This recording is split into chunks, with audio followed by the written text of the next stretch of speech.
So, good afternoon, everybody, and thank you for joining us today with Secular AZ. Again, if you want to put your name in the chat on the webinar and Facebook, go right ahead. We are a nonprofit organization focused on protecting the Constitution and the separation of church and state for over a decade. We have incredible programming. Every Friday at noon, we have our Friday updates from all kinds of speakers.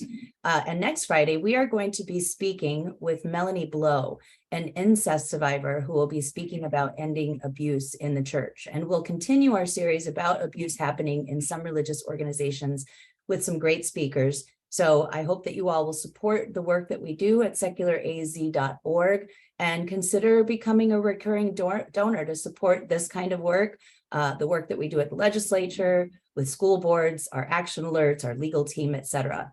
But today I'm really excited to be speaking with RL, or Ryan Stollar. He is a child liberation theologian and an advocate for children and abuse survivors. He's the author of an upcoming book on child liberation theology, The Kingdom of Children.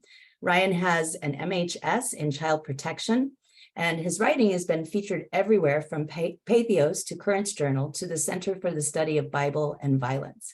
He has served on the board of and run numerous social media campaigns for child advocacy organizations. Homeschooled from kindergarten through high school graduation, Ryan authored the first and only comprehensive curricula on child abuse awareness and suicide prevention, specifically tailored to homeschooling families and communities. And wow, what a timely conversation we're having. Welcome, Ryan. As you might know, here in Arizona, we had last session one of the largest voucher expansions, essentially opening it up to anybody to get $7,000 to put their kid in a private, oftentimes religious school, or to homeschool. And honestly, it's the homeschooling that has me the most worried. So I'm really excited that you're here. Welcome. And I'm just going to go ahead and hand it off to you. Awesome. Thank you so much for that introduction. A quick content warning before I begin. My talk will discuss child sexual abuse and pedophilia at length. And so as a result, please be sure to take care of yourself as you listen if you find those topics triggering. I would like to begin by thanking the Secular Coalition for Arizona for inviting me to speak to all of you today. There are some excellent advocates and experts scheduled to speak for the coalition's Who's Grooming Who series, including my friend, Dr. Chrissy Stroop. She'll be speaking next month on June 2nd about why abuse scandals are so common in conservative Christian institutions. I would encourage you to join and listen to these other advocates and experts as well, and I'm honored to be included among them today. So thank you for the invitation, and thanks to all of you for joining me today. Today, I'm going to discuss something that deeply concerns me. The world has shifted in a very troubling way over the last 2 years. There is a noticeable, significant effort by the right to accuse anyone who disagrees with them of being a groomer, a pedophile, or an actual child predator. In other words, either an enactor of or an accomplice to child sexual abuse. While the exact wording of these accusations varies from situation to situation, the basic idea remains the same. If your actions and beliefs do not align with the right's narrow worldview, you open yourself up to being accused online of some aspect relating to the crime of child sexual abuse. Even if the issue you're talking about has nothing to do with that topic, members of the right will find some way to bring the conversation back to that topic and then associate you with that crime. This impacts me personally. Almost every day, some stranger on the internet will accuse me of one of those things simply because I advocate for children. Even though I am personally a survivor of child sexual abuse, and even though I have a master's degree in child protection and have dedicated my career to protecting children from abuse, even then I'm still accused of these actions and crimes on a daily basis. While this can be frustrating and triggering, I want to point something out that as a cis white man in a heterosexual marriage in the United States, I am privileged and protected in many ways from online harassment and other forms of abuse. But if even I, a cis white man in a heterosexual marriage in the US, am daily being accused of crimes against children, I want you to imagine what LGBTQIA people experience daily. As we will discuss, queer people in the United States have been accused of crimes against children for decades. So my increasingly common experience of being accused of the same only started a couple years ago, truly only becoming frequent as about 1 year ago. But queer people have dealt with this exact same bullshit for decades. My talk today will address two issues related to this subject. First, the right's dangerous resurrection of malicious child predator myths, specifically the myth that queer people are more likely to be child predators.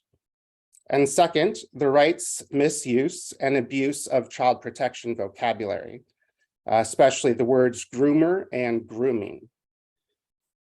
Please note, though, that while I use the word resurrection in relation to these myths and abuses of language, the fact is they never really went away. These myths and language abuses have always been around in one version or another. So it'd be more accurate to say that they are always present, but emphasized more or less depending on their efficacy for any given situation for the right. We'll begin with a brief history lesson. The purpose of this history is to show you exactly how the right's myths and abuses of language surrounding child sexual abuse are perpetual. They're not new and they're not really resurrected because they honestly never died at any point.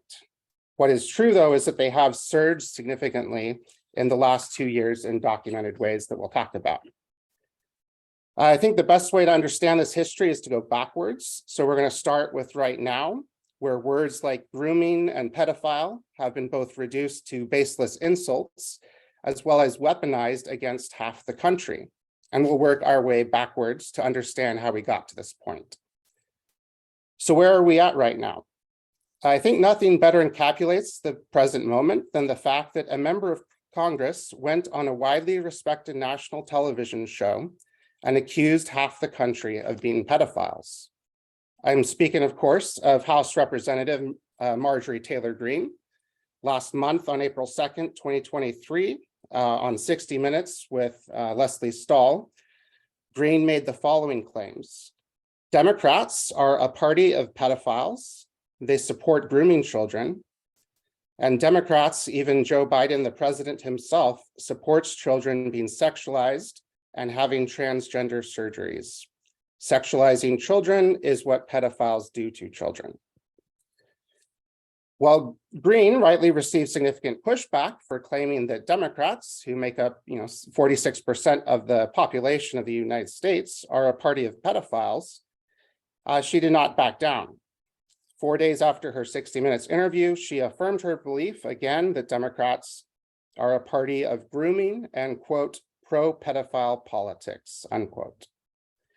So how did we get to this point? How did we get to a moment in time where a member of Congress can claim on national TV that 46% of the US are either child sexual abusers or people who support it? Let's start by rewinding a year before Greene made this defamatory claim about Democrats. There was a massive increase in similar rhetoric being used against queer people.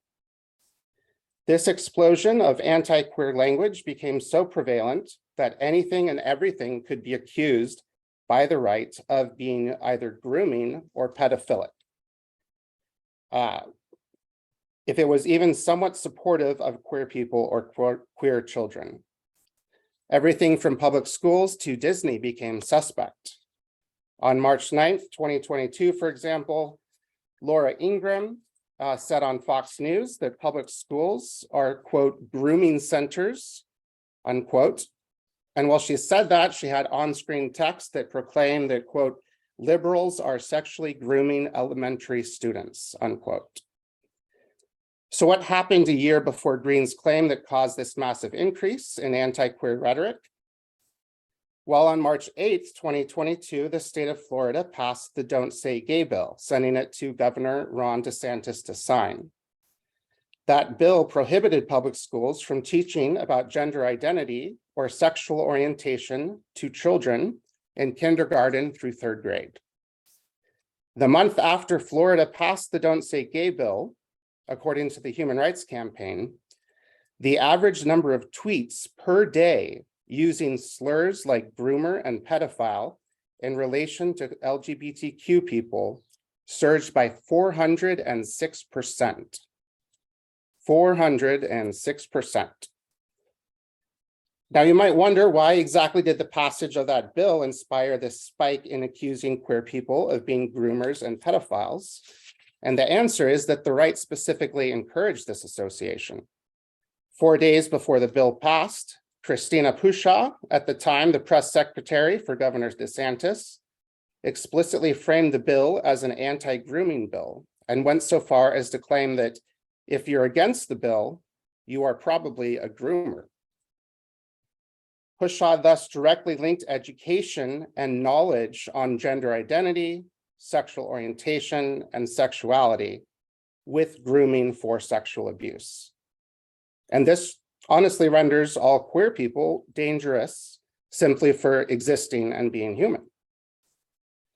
But people like Green and Pushaw, people who are directly advocating for associating queer people and anyone who disagrees with them with child sexual abuse, they're not advocating for those associations in a vacuum.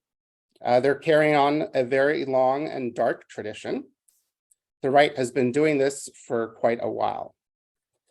This is seen in the fact that as of February 2022, 1 month before Pushaw's successful attempts to link knowledge of queerness with grooming, already nearly 1 in 5 Americans were QAnon believers. For those who are unfamiliar with QAnon, it is a conspiracy theory that claims a group of satanic child predators run a global sex trafficking ring and conspired against former President Donald Trump during his presidency.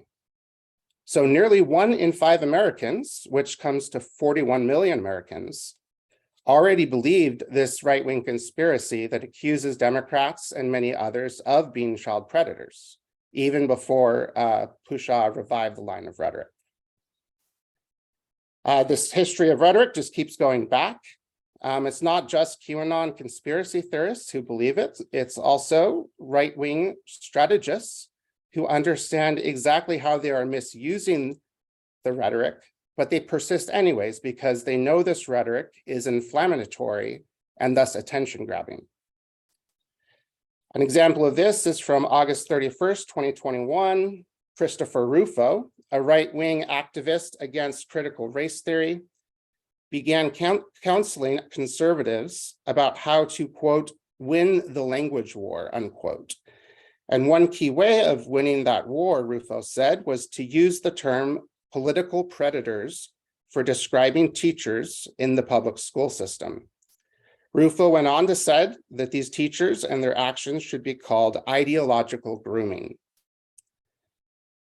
Rufo was not the only person in August of that year trying to associate education for children about gender identity and sexual orientation with grooming and child sexual abuse.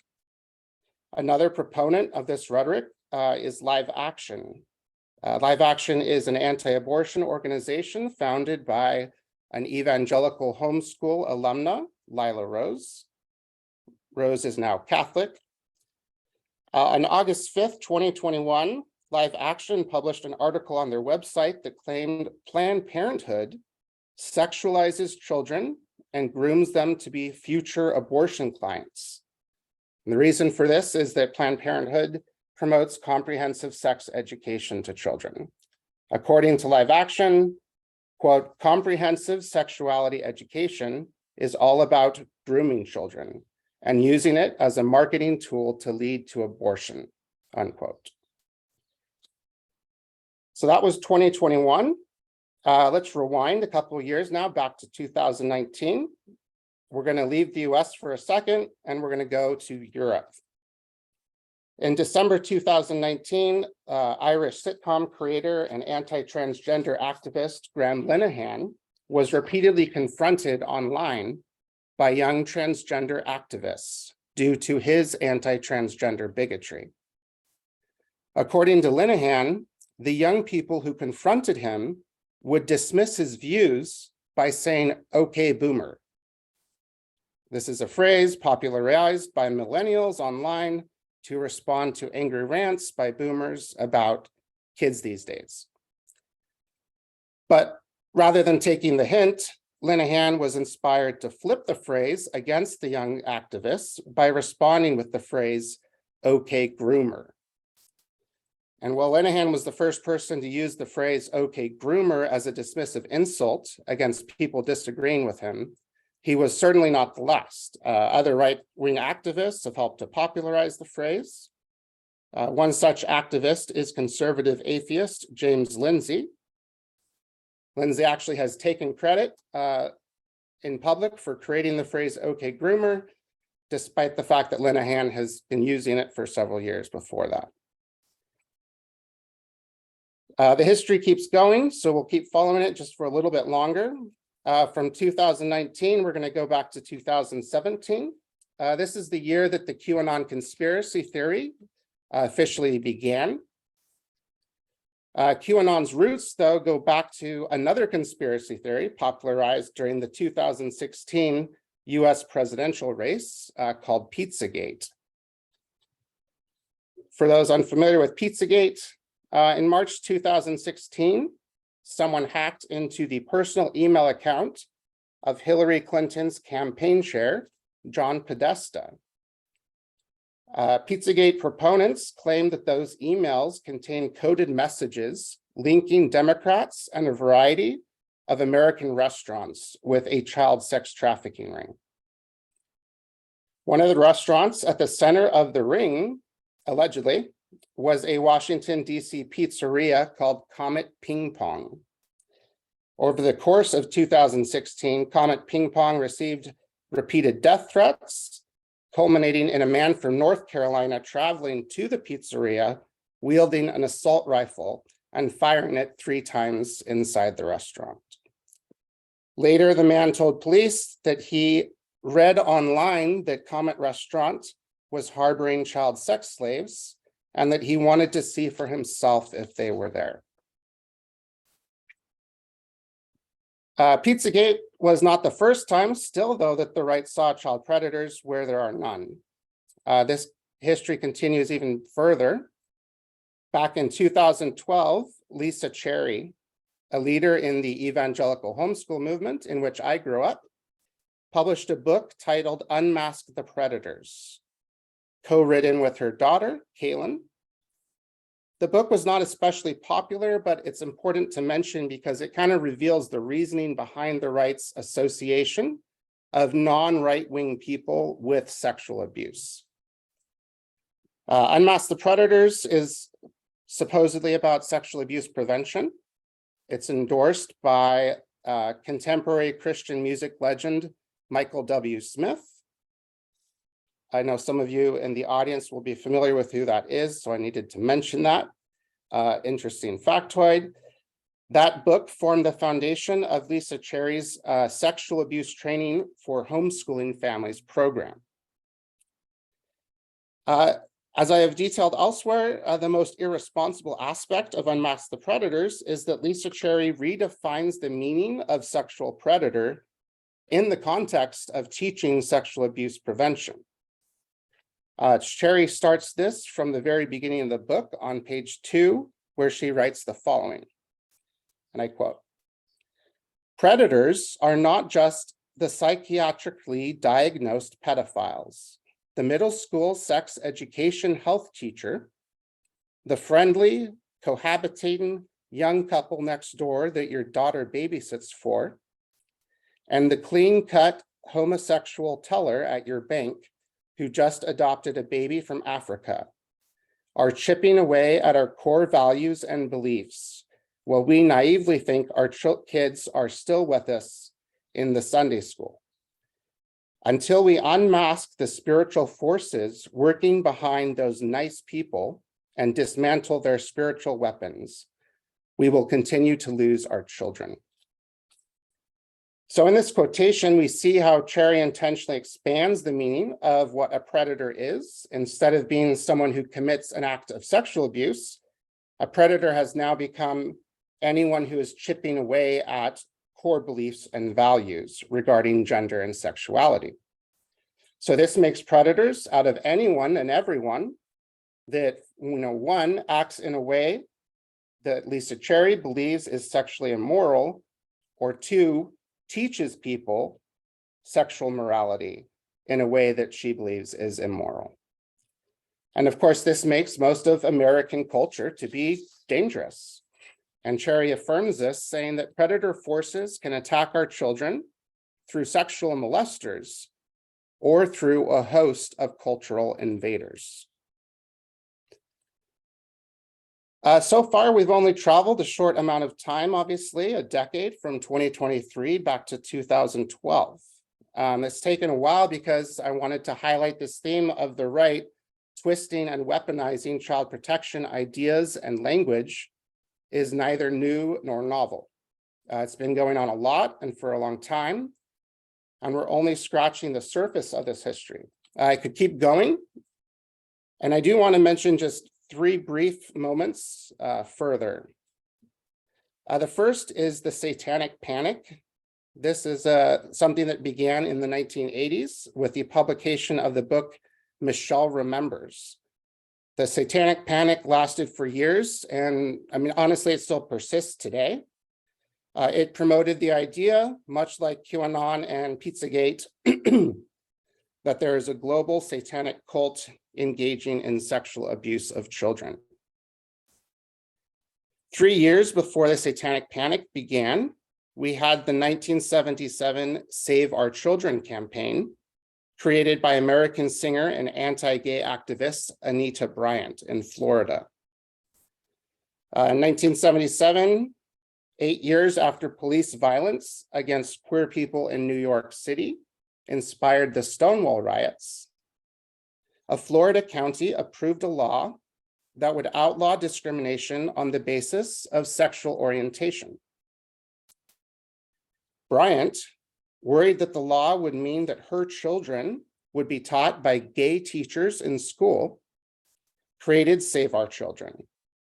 And Save Our Children is considered really the first organized opposition to the movement for queer equality. A couple writers for the Institute for Strategic Dialogue have explained that also Save Our Children was the first mainstream attempts in the United States to claim that queer people are a danger to children. One of Bryant's campaign mantra was the following, quote, "Homosexuals cannot produce, so they must recruit. And to freshen their ranks, they must recruit the youth of America."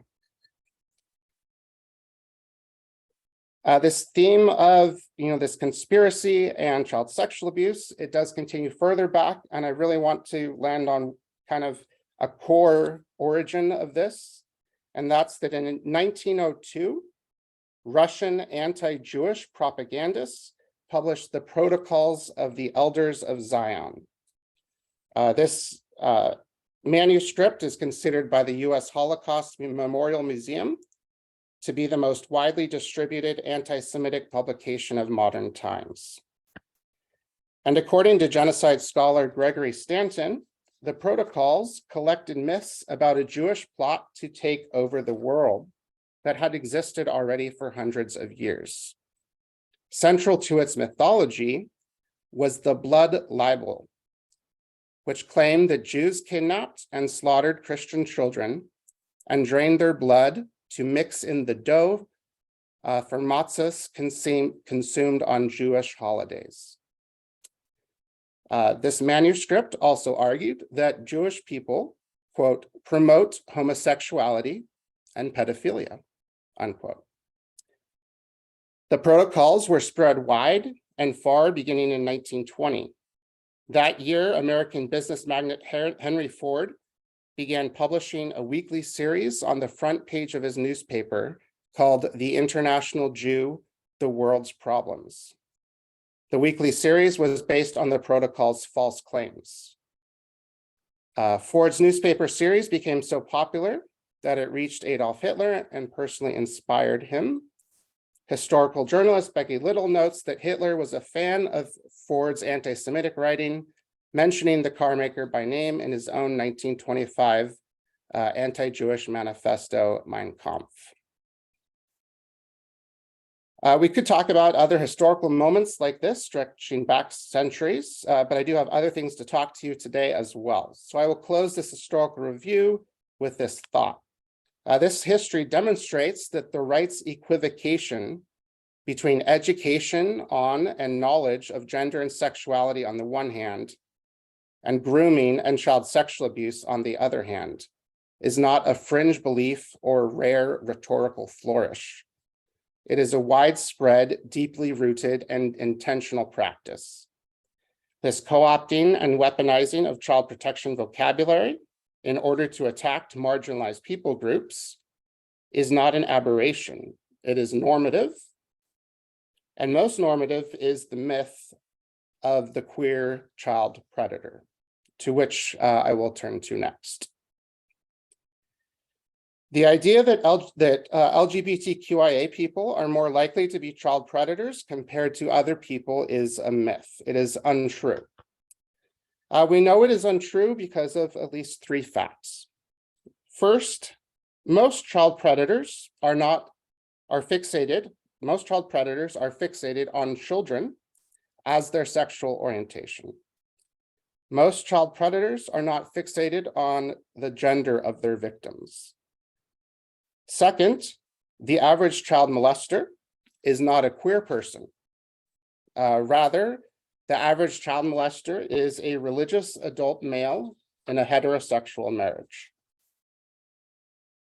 And the third fact is that LGBTQIA children are more likely to be victims of sexual predators compared to other children. So we'll look at each of these facts in turn. The first fact we need to keep in mind when addressing this myth is that most child predators are fixated on children as their sexual orientation and not gender. Dr. Gregory M. Herrick, a psychology professor and internationally recognized authority on prejudice against sexual minorities, explains that, quote, many child molesters don't really have an adult sexual orientation. They have never developed the capacity for mature sexual relationships with other adults, either men or women. Instead, their sexual attractions focus on children, boys, girls, or children of both sexes. To understand this point better and why it is significant, let's define some terms. We'll dig into these definitions more in depth later, but we need some definitions right now to help us understand Herrick's point. So we'll start with the word pedophilia. What is pedophilia? Speaking generally, pedophilia is considered to be a psychiatric disorder. It is a paraphilia. Paraphilia are experiences of intense sexual attraction to atypical people or objects. In the case of pedophilia, the objects of attraction are children. So pedophilia is when adults experience either exclusive or primary sexual attraction to children. Prepubescent children, children who have not gone through puberty, are the specific objects. There are other paraphilias, such as hebephilia and ephebophilia, that refer to adults being sexually attracted to older children. Now, notice what words I'm using to describe pedophilia. It is sexual attraction. Sexual attraction is a state, of course, and this does not necessarily mean that one has to act due to that state. There are some people who experience pedophilia, who experience sexual attraction to children, and experience that attraction as either distressing or something that they rightly believe acting on would be abusive. So in the child protection profession, we make a distinction between pedophiles who commit the act of sexually abusing a child and pedophiles who experience attraction but do not abuse anyone. So we use different words like child sexual abuse or child molestation to refer to the act of abusing a child. So pedophilia is the state of attraction. Child sexual abuse is the act of harming a child. So now that we've covered those basic definitions, let's go back to Dr. Herrick's point, which was that many child molesters don't have an adult sexual orientation. They have never developed the capacity for mature sexual relationships with other adults. Instead, their attractions focus on children. What Herrick is saying is that studies of adults who commit the act of sexually abusing a child have shown us that we cannot easily group those adults into categories like heterosexual or homosexual. This is because these adults' primary or exclusive sexual interest is directed towards children and not one or another gender. But there is another group of adults who do sexually abuse children that we've not covered. Adults who abuse children, but are not actually sexually attracted to them. Some experts refer to this group of adults as situational generalists. This is because they are abusers who take advantage of whatever situation presents itself to them. They are happy to abuse people of any age or any gender. It is the sense of power that abuse gives to them that turns them on the most, and not the age or gender of the person they are abusing. They will abuse whomever they find in their path. In an article for the Institute for Strategic Dialogue, a couple authors, Gallagher and Squirrel, explain that this is the case with many of the Catholic Church child abuse cases. They write, quote, "In the 2000s, when revelations of widespread child abuse committed by the clergy in the Catholic Church became public knowledge, attempts were made to forge links between homosexuality and pedophilia. The investigations into the abuse found that the majority of victims were male. Therefore, efforts were made to blame homosexual priests for the abuse.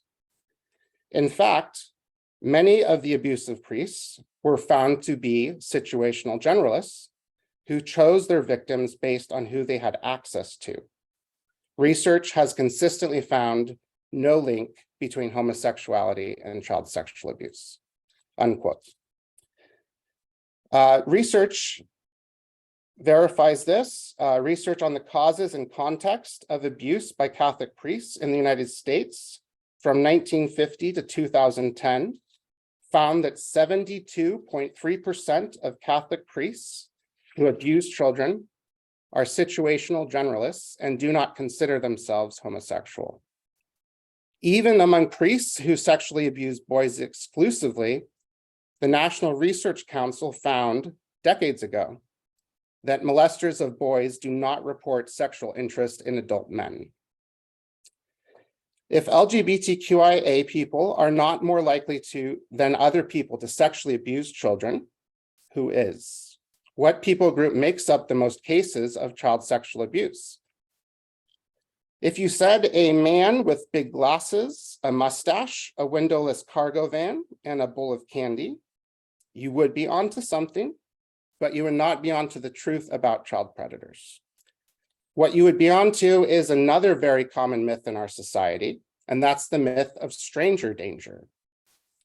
Many people believe that child predators are creepy, evil strangers lurking in the shadows, waiting to pounce on unsuspecting children.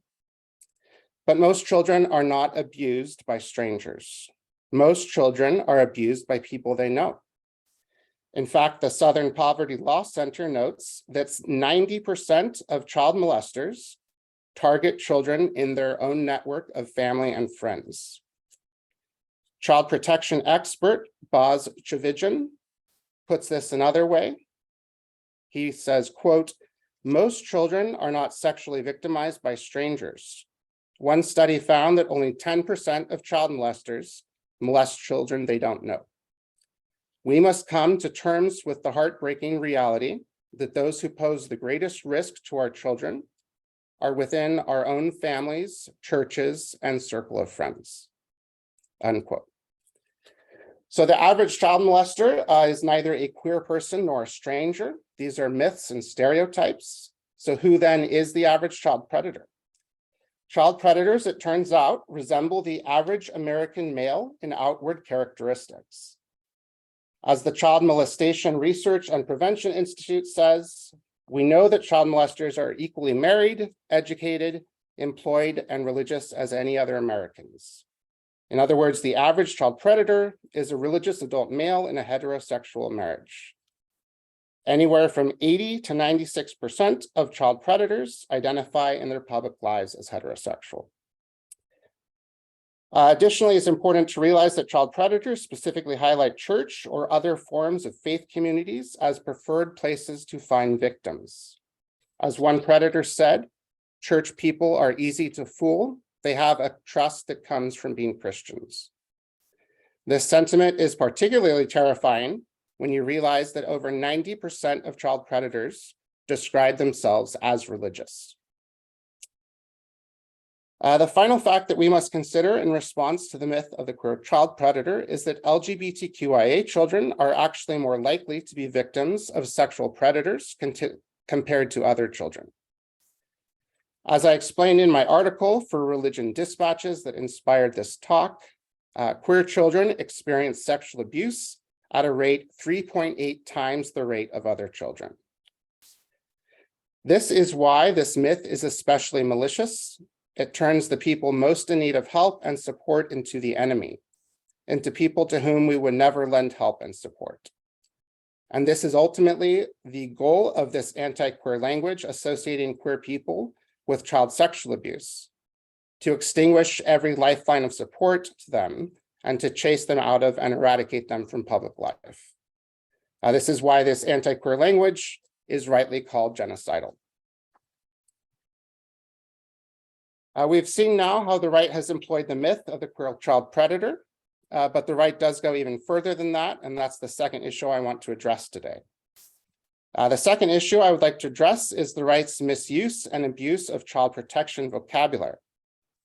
Because not only are they trying to associate queer people and other people with whom they disagree with child sexual abuse, they are also trying to co-opt and weaponize language that child protection professionals and other child advocates use to conduct their work against abuse.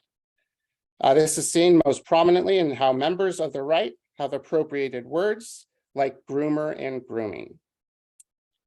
The right has appropriated these words so that they can wield them against marginalized groups like queer people and people of color. Because of this, I want to go over a few of these words with you and discuss how child protection professionals actually use them and then how they've been corrupted. For the sake of time, we'll focus on the words groomer and grooming. So what does it mean to groom someone or to be a groomer? The concept of grooming is critical to child abuse prevention.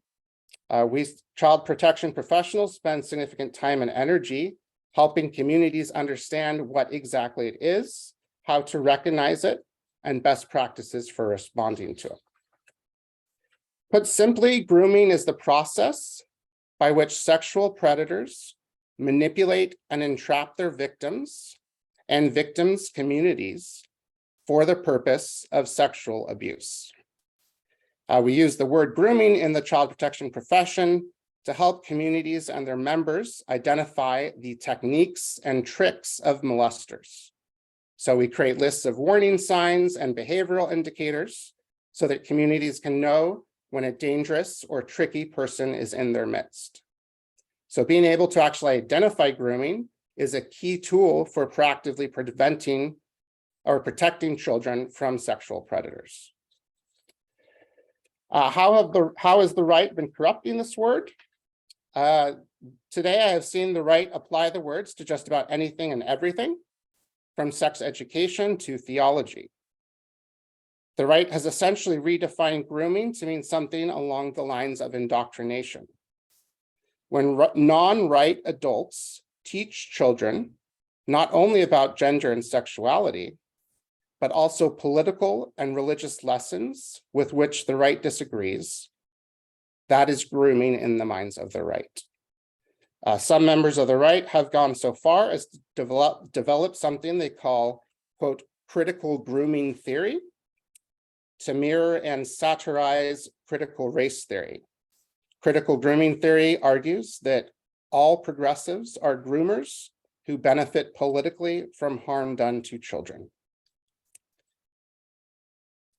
I'll conclude with a few thoughts here. In raising the alarm about how the right is misusing and abusing words like grooming, I frequently encounter the argument that language changes. So what if grooming used to mean this process by which sexual predators manipulate children? You know, that was then, this is now. Now grooming means all these other things, so what? And deal with it.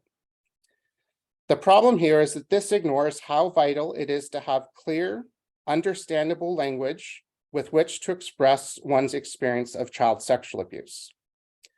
As a survivor of child sexual abuse, I know this personally and deeply. I was homeschooled from kindergarten through high school graduation by conservative evangelical parents.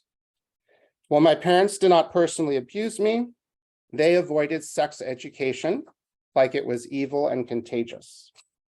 As a result, I never had language to understand or express the abuse that did happen to me until I was much older. That kept me trapped and silent. And that's exactly why child predators want children to remain ignorant and embarrassed about their bodies, their gender identities, and their sexuality. It makes grooming and abuse easier. Survivors of child sexual abuse have fought for decades, centuries even, to establish the words to describe the crimes perpetrated against them. They have fought to be seen, to be heard, and to be taken seriously. Fought every step of the way because there has always been significant, overwhelming resistance and backlash to their progress, oftentimes from the right. Survivors of child sexual abuse and the professionals who advocate for us are not willing to let bad faith actors from the right co-opt and pervert the ideas and language of child protection in the name of language evolving. We are well aware of how the right has always tried to twist and weaponize child protection to murder and oppress queer people and anyone else with whom they cast out as apostates.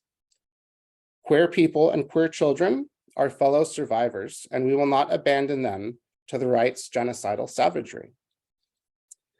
We will not abandon them, and we also will not stand by idly as the right enables and empowers actual child predators, because that is the end result of everything I have talked about today. When survivors of child sexual abuse and their advocates cannot speak clearly about what grooming and sexual abuse really are, when we encourage communities to be fearful of outside threats to children, despite inside threats being a far greater problem, child predators are the winners. Predators win every time there is confusion and ignorance about abuse. This is why I speak up and why I'm glad that organizations like Secular Arizona are addressing these vital issues. I refuse to let child predators continue to win, and so I will continue to call out these myths and abuses of language surrounding child protection. I hope this talk has inspired you to perhaps start speaking up about that too. Thank you all very much for your time.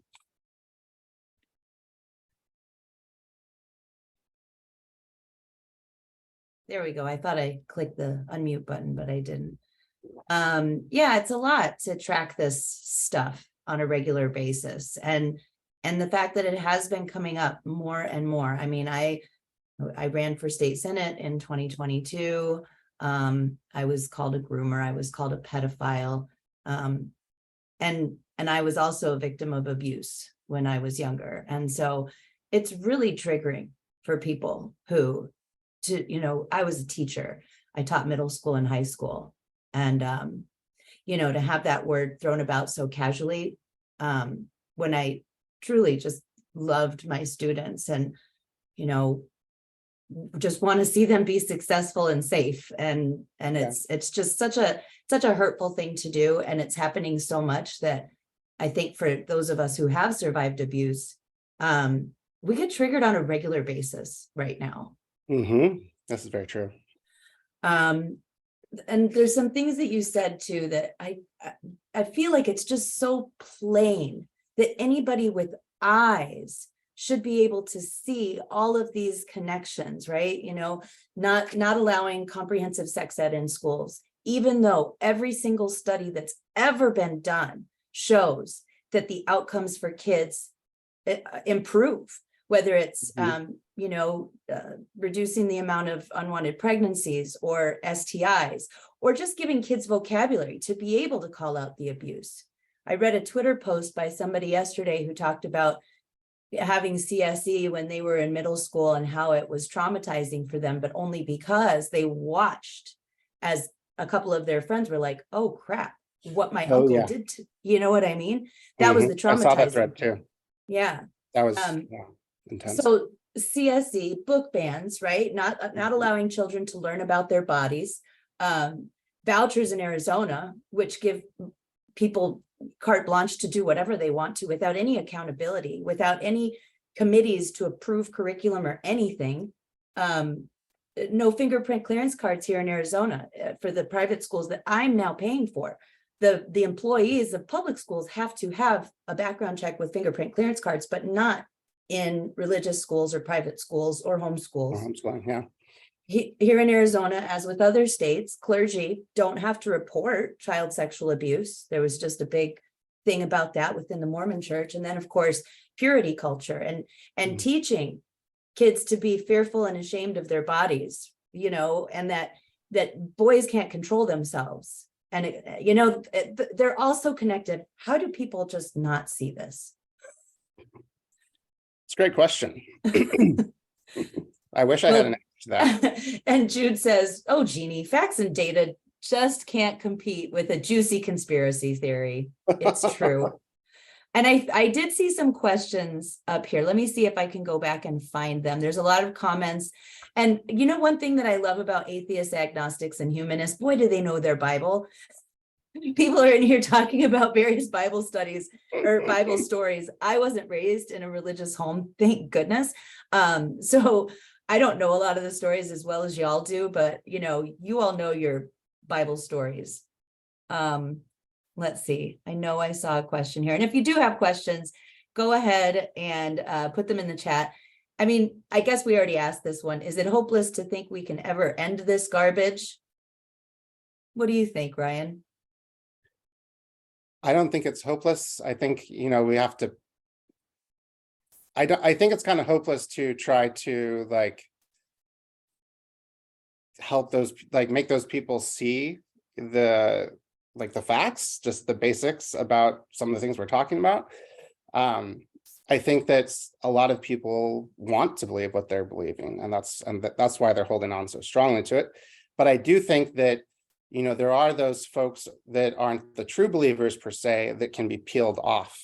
And so, you know, starting to create doubt in those people's minds, I think, is a really key way to do that.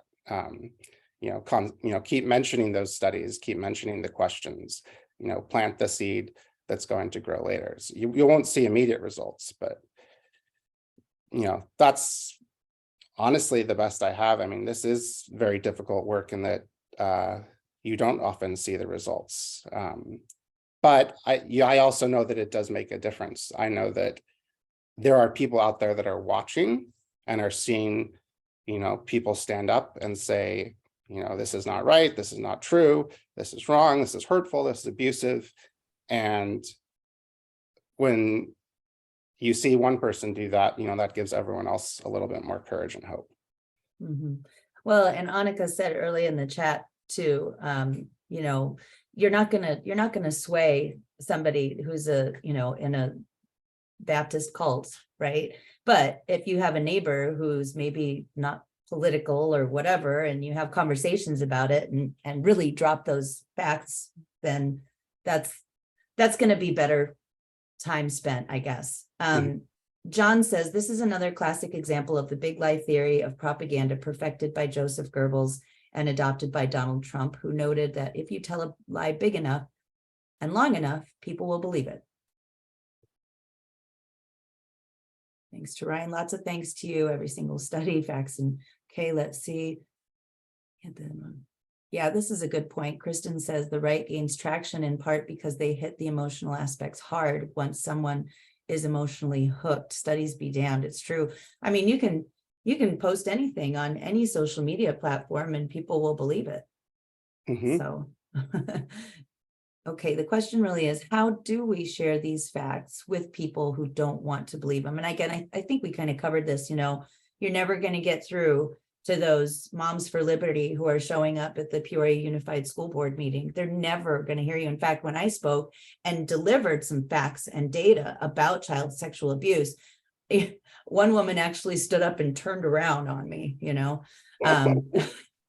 There was another woman though, when I watched it later on, there was another woman who, as I was saying some of these statistics, she just, her whole body language changed and she was like this. And I'm sure she was just like mad that I was saying those things, but I hope that maybe at some level there was something that connected with her, you know, because for those of, and I certainly don't wish abuse on anybody, but I do know that oftentimes we don't even confront our abuse as children until we maybe get to the age where we have children that were that age. And that was exactly what happened to me. I was on a leadership camp for students, and a 14-year-old girl shared her abuse story. And it was like an out-of-body experience where I was like, you know, because I just pretended that it didn't happen, or, you know, of course, being the age that I was, I learned a lot. There's a really great book, if you ever have a chance to read it, and maybe you already have, it's called The Boy Who Was Raised as a Dog. Oh gosh, and the guy's name is on the tip of my tongue, but he's an expert in childhood trauma and brain development. So his book is all about how when trauma happens to a child, depending on where they are in brain development, it will affect them differently. And at my age, I knew enough to think that it had to have been all my fault. And so there was guilt and shame and everything else. And so then when it happened, it just hit me all at once. I got into therapy, you know, EMDR therapy this time. I highly recommend it. Yeah.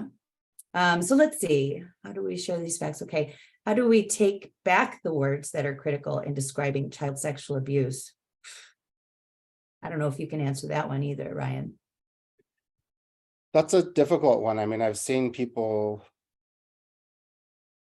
a lot of people despair about we've lost the words already. I'm not sure if we've entirely lost them. The words have definitely lost their efficacy and their, you know, the clearness of what they mean. But I do think that a lot of people are not familiar enough with the words. There are people that are abusing the words, but in the talk, I tried to say misuse and abuse, because I think it's both. There are conservatives who don't know what these words mean, and they are, they're hearing their friends or their peers or their leaders using these words in these other ways. And so they just go with it. They don't know any better. But then there are people that are abusing the words. I mean, and I don't know how to respond to those people or how to get through to them. I mean, those are people that you tell them straight up, like, you're basically helping abusers, and it just makes them more excited. So I don't know, that I think is something that points to how much the right actually is willing to tolerate abuse. And that's a whole different subject. But that's, I think, where that connects to it.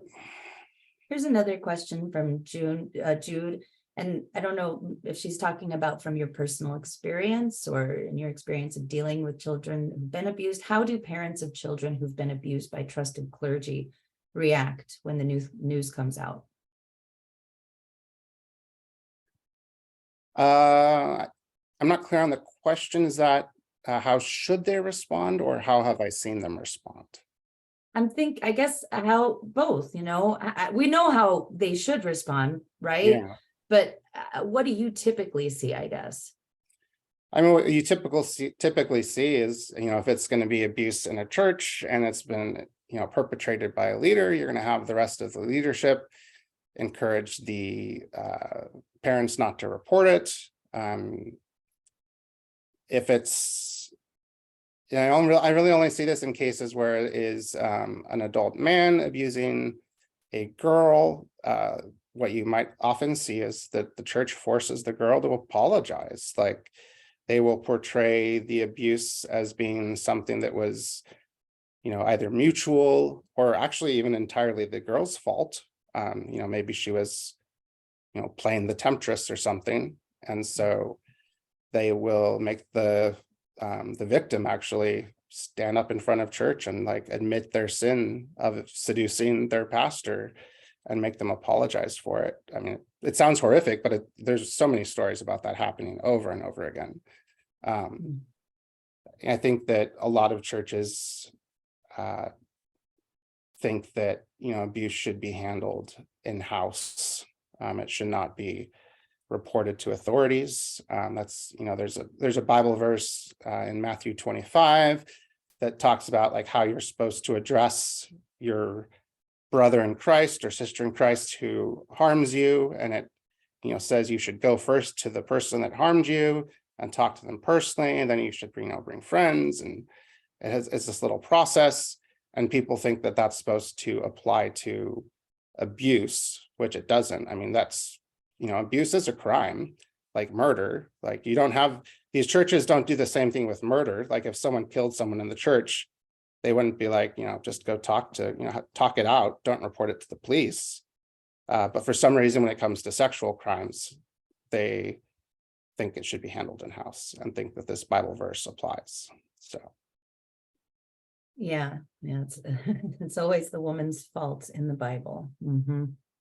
And when you start bringing up that maybe that's a book that should be banned, they don't really like that very much.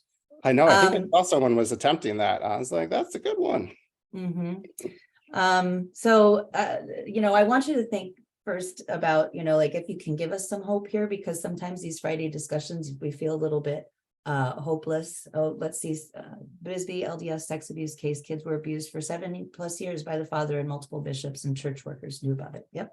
And it's still okay for them to shield those predators. There was a question in there somewhere. So I'm really concerned about what's happening in Florida and so many other states. One question that I had for you, and because you said something in your discussion about LGBTQ children are more likely to be abused. And DeSantis signed a bill that said that the state can kidnap children. But I wanted to know why is that LGBTQ, is there a reason? There's multiple reasons. I think probably the one that I've heard the most and that I think is really significant is that there's a lot of shame, especially in conservative families about being LGBTQ. And anytime someone is ashamed of something regarding their body and sexuality, that's the perfect opportunity for someone to take advantage of them. They can use the fact that the child is LGBTQ against them. They can say, I'll expose your secret if you don't let me keep abusing you or something like that. And there's also not a lot of education around for specifically LGBTQ children, like with sex education, especially in right-wing circles, like in private schools or homeschooling. I can't speak for private schooling. I'm sure there might be some liberal or progressive private schools out there that teach sex education, but like homeschooling, there's like zero that would include, zero resources on sexuality that are going to mention, non-heterosexual sexuality in a positive way, or even acknowledge that it exists. So. Yep. All right. So everybody's about to start their weekend. Where's the hope? I think the hope is in, speaking up and talking about this and not letting it stay in the dark. And that's, really with any situation of abuse, with most of the situations I've encountered have involved homeschooling. And I think, especially with homeschooling, it's really important that people speak up about the negative experiences, about the abuse, about the pain, because there's not a lot of people doing it. And so when there's not a lot of people talking, then you feel alone. And that's the worst place to be is feeling alone. So the hope is in, us beginning to share, and then us being able to hear from one another that we are not alone, that there's others like us, and that we're not crazy. We're not making all these things up. I think at least for me, that brings me hope and healing, is knowing I'm not alone and I'm not crazy. Like, what the things I went through were really abusive or really painful, and I have a right to feel that way. Being able to assert myself, like especially someone who was raised in a conservative evangelical, home where I was taught that, I am not my own, I belong to God. Like, being able to affirm myself is really important. I think too, the fact that polls are showing us that all of these culture war things don't seem to be going well for the right. I saw somebody was on here earlier from Colorado Springs, and they just elected the first Black mayor in Colorado Springs, Jacksonville. It was a big, so we're gonna, the fact that in a midterm election that both chambers didn't flip, right? So there is some hope here. I mean, in Arizona, I mean, we are one, Kerry Lake away from having, DeSantis type laws with regards to LGBTQ youth. So we're on the right track. And, I looked at some polling numbers last week, and dead last were the anti-trans bills that, I mean, they're not popular with the average American. So that gives me hope too. Ryan, thank you so much. I think that we may have had more participants today for this talk than any other. So thank you for coming. Thanks for promoting it with your audience, and everybody go out and make sure you buy Ryan's book. And Lindsay did drop a link in there so that you can follow his writing. I think was it Religious Dispatches? Religion Dispatches, yes. That's right. That's right. All right. So with that, Ryan, thanks again. Everybody have a great weekend. Right on. Have a good weekend, y'all. Take care. Thank you. Bye-bye.